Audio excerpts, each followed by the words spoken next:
Living in Australia for 18 years, Navi and Vic are still awaiting permanent residency in Australia. They had started off from Punjab as students. They came here with a hope to make a living in Australia, but they are still awaiting permanent residency.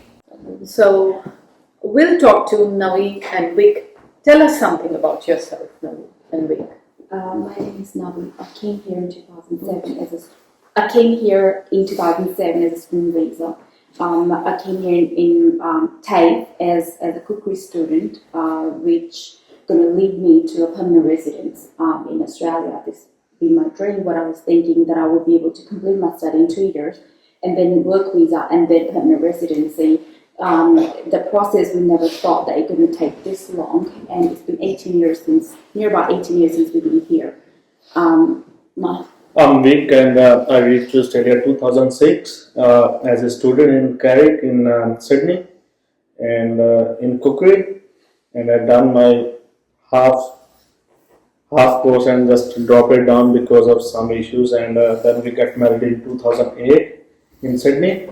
And after that, I just depended on visa, and we just carry on. After we finished the study, she finished studying TAFE as a commercial cookery, and continued for another 2 years. And we applied for applying the course. We're going to lawyers, and we've been couple of times we've been guided by doji lawyers. Okay, so you feel that you've been wronged by some couple of lawyers times. and agents, Certainly. and that is the reason that you have not got a permanent residency till date. That's right. Once I completed my cookery, when I was halfway done, the rule had been changed a few times over the period. And then when we went to see a lawyer and said, look, the rules has been changed. The only thing that you can get to stay in Australia longer is to do another study. So which make us to do 4 times. So we've done business management, we've done IT, we've done accounting. So we've done 4 studies, but still the rule, because the rules didn't just keep changing, it didn't. We couldn't really get.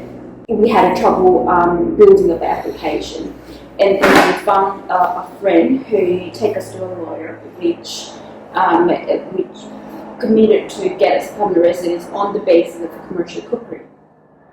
And it went on for 1 whole year. We had to. We were still in the student visa at the time. So Navi, tell us, where do you come from in India, and what did you think when you decided to move to Australia? What was one thought on your mind that yes, I will go to Australia and this is the dream I will achieve? I was attracted to this country because at the time I had just completed my high school, and everyone was talking about how you can pursue your study in overseas, like in a foreign country, and you can go from there. And I've been attracted to a particular state, which is in the Northern Territory. Okay. When I've been asked where you want to go, I had 2 options: Canada, Australia, and I picked Australia. And I had one dream. I'm very fond of cooking. It's always been my dream to be a chef, to open my own restaurant and pursue cooking in an Indian cuisine. Well, a lot of people do Indian cookery here, but I had a dream to pursue what I grew up tasting, the meal, what I grew up tasting, my mom's cooking. And every single time when we reach Australia, I done my cookery. I learned a lot. The policy and procedures, and learned the health. How to do the cooking, and the safety.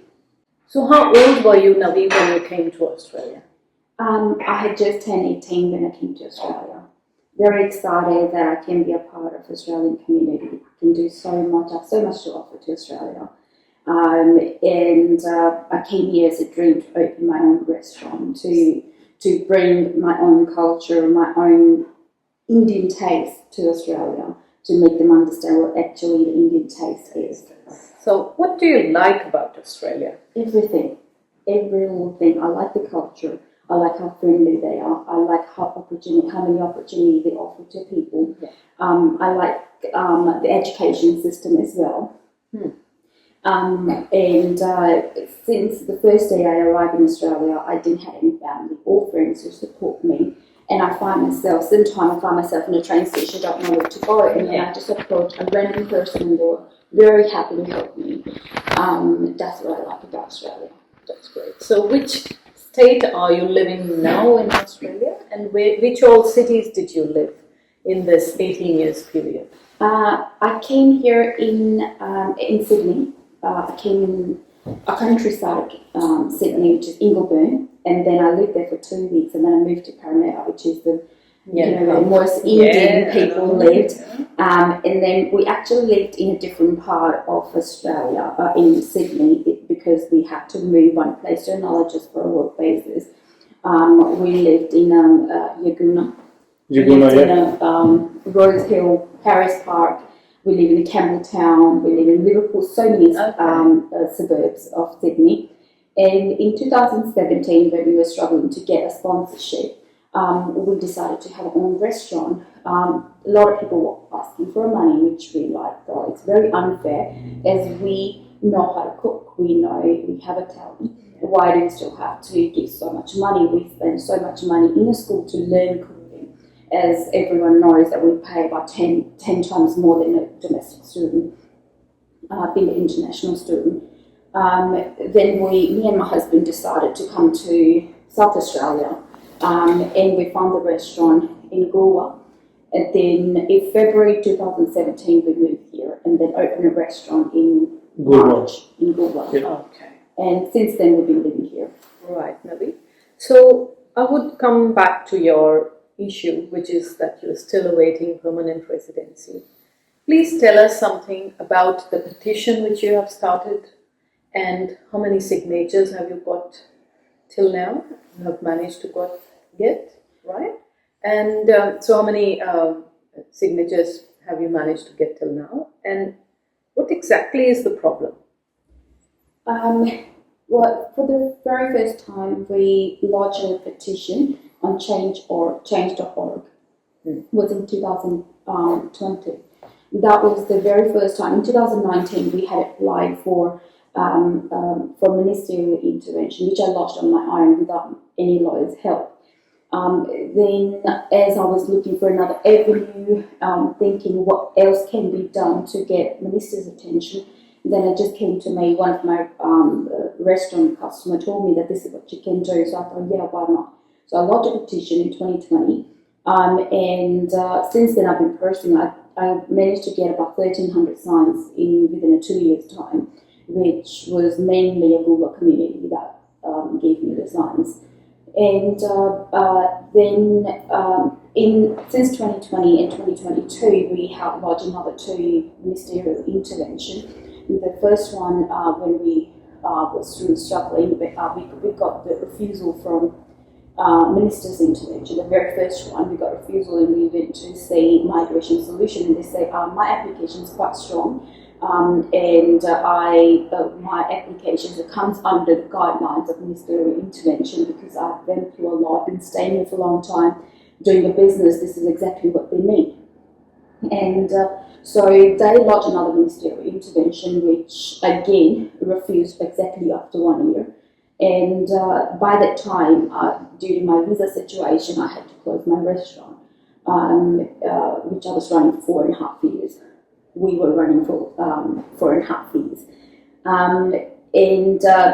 Then it's been my dream to be an aged care worker for 10 years when I was still in Sydney, but never had an opportunity to pursue that dream.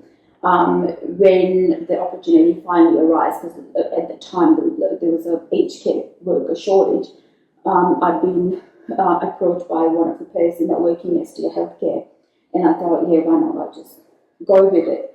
And I found a work in SDA Healthcare in Counter Bay, and I've been working for 1 year. By that time, my ministry intervention had refused already.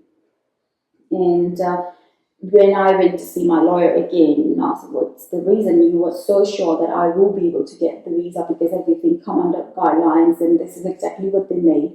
Where's the problem? I said, well, they can't really guarantee anything, but what we can do is we can do subsequent ministerial intervention because my circumstances change. I fill out the critical skill shortage in Australia. My husband's working as well. So we can lodge another subsequent ministerial intervention, which they did. And 6 months later, I got refusal again. So, what is your current visa status and what do you mean by ministerial intervention?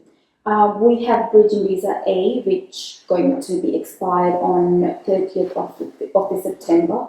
And ministerial intervention means that we are at the stage that we can knock on the minister's door where we've been rejected from another stage is immigration. So this could be the last stage. So, Naveed, so as you were telling me that you just have till the end of September, what do you mean that you just have till the end of the month, September? What after that? It means that immigration refused to give us any other visa, even though I had received a call from one of the from our case officer. They said even if we lodge another application, we won't be able to get another visa. This is what they said, and then I have to understand this is on a way out. Why has your residency been delayed till now? Like generally, if anyone comes, as we talked about, they come on a student visa, it's a work visa, and then you get the permanent residency. What happened? How were you wronged by the lawyers or the agents? We have been wronged by the agent. What happens is either they submit a wrong application or incomplete application, which make us ineligible for any other residency. And which led us to have a bridging visa E, which means that if you are a holder of the bridging visa E, you can't apply for any application onshore, and you will actually have a bar of 3 years. So even if you go back to your country, you still won't be able to apply any application for the next 3 years, and there is a high chance that the application would be rejected. So at this stage, we would know, we're very unsure what's going to happen next. So what type of visa did your agents or the lawyers file? The very first lawyer, we have been told that we're going to apply for a direct stream, which means that will be the direct permanent residency. We wouldn't have to go through the process like a work visa and then the permanent residency. It will be the direct stream. But what he lodged was 457. Which is like we get the work visa for a few years, and then you can, on the basis of that, you can apply for, you'll be eligible to apply for permanent residency. But that visa was wrong. We never been asked for any documents. We never provided any documents. And since he had run away anyway after taking our money. So August 2014, up until that time, I was a holder of student visa. And our lawyer, the very first lawyer, had promised us that as soon as my student visa expired, I will be able to get bridging visa because he's going to lodge my application. I've been chasing him for some time. But he managed to lodge a visa, but that was the wrong visa. I was unaware that the application was rejected. I had no idea when it was rejected, why it was rejected, and I was even unaware of until 2019 which visa I had was lodged. Because so did he not show you the application, what he was filing? That's right. I had no idea because as soon as I gave him my money in 2014 July, he was run away. I couldn't find him anywhere. His office wasn't there anymore where it used to be. I've been calling him. The only good thing he'd done, I think, would say that he lodged an application, even though he lodged a wrong application, which, because I was keeping an eye on my web for some time. Then I saw that I'm actually from student visa, I've been transformed to the bridging visa. What happened after that? we had no idea. We were still chasing him, and we've been going to another lawyers as well. With the other lawyers. I mean, what happened? You said you've been misguided. As you claim that you've been misguided by 2 lawyers. So what happened with the second one then? Well, in 2015, we had to lodge a protection visa because we just suddenly stumbled upon him in Harris Park. Then he told us that our visa had rejected, our application had rejected. He can apply for 866, which was a protection visa. And it was very obvious that we're not going to go back to him, so we've been trying to look for another option, another avenue. So we've been going to a few lawyers, and then we found one lawyer, which was recommended by my husband's boss. We went to him and asked him, this is what happened. We told him the whole story, and he said, well, this is normal. I understand that was the only option for you at the time to apply for protection visa, but the thing is that you can have, as long as you can find a sponsorship, you will be able to get 187 visa, which is 3 stages. There were 2 stages, the nomination, the last is the permanent residency. And that process went on for 1 whole year. Then we came to South Australia to get to open our own restaurant. So what do you mean by protection visa? Protection visa is that if you can't go back to your country because your life is at stake. Was there any such situation, Navi? We never had that kind of situation. We never had that kind of problem. But as any other lawyer will agree on it, is that when things go bad, this is the usual advices that lawyer give to the migrants, because it gives you a time until you find any other avenue. So as we were talking about, Navi, that you and Vic have spent more than 18 years here and Australia is home for you, you feel a bit disconnected when you go back home because you've been living here for so many years. Tell us something that when you go back to India, if you have to go back to India, how will you take your life as? Like, what will be the change for you? We feel like we lose everything, literally everything, because we were teenagers when we came to this country, and we now like in our late 30s. We spent our whole life here. We built a family here. We learn skills here. Australia teaches us so much here, and we do feel disconnected to the country. We know we born there, even though we're born in India, but this is our home.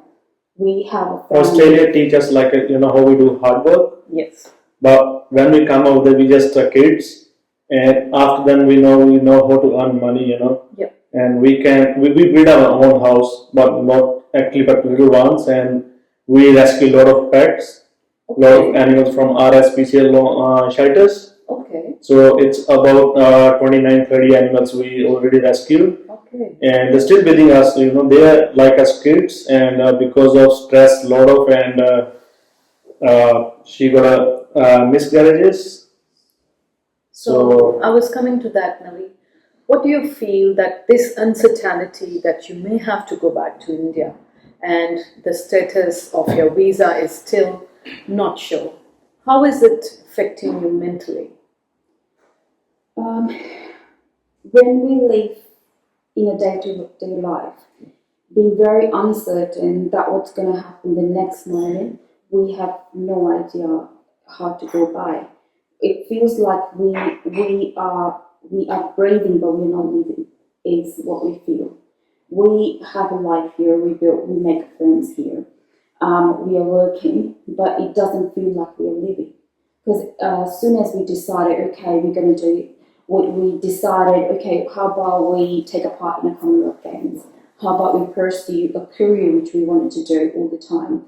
We had the restaurant which was very loved by a local community. Even now, we go to the Woolworths. There are people say, oh, we're going to open a new restaurant. But the thing is, being in the uncertain times, we have no idea how we're going to do. Like, we look for a new restaurant. They wanted to do lease for 3 years. We don't even know if we're going to be here for next month. How can we do the lease for 3 years? So we have so much to offer to Australia, but we don't know what to do at this stage when we don't even know our own status. Lastly, I would ask you, Navi and Vic, What exactly do you want the government to help you with? At the moment, we very much like a permanent residency, but we understand a government point of view as well. So at least we like to have a status which let us stay here in Australia. My husband is pursuing aviation. He's pursuing a commercial pilot career, and I've already got enrolled in a nursing, which is the most shorted skill in Australia. So if we get enough time to complete our study, and then we can go again, like we can apply for a residency, or we at least have some sort of status which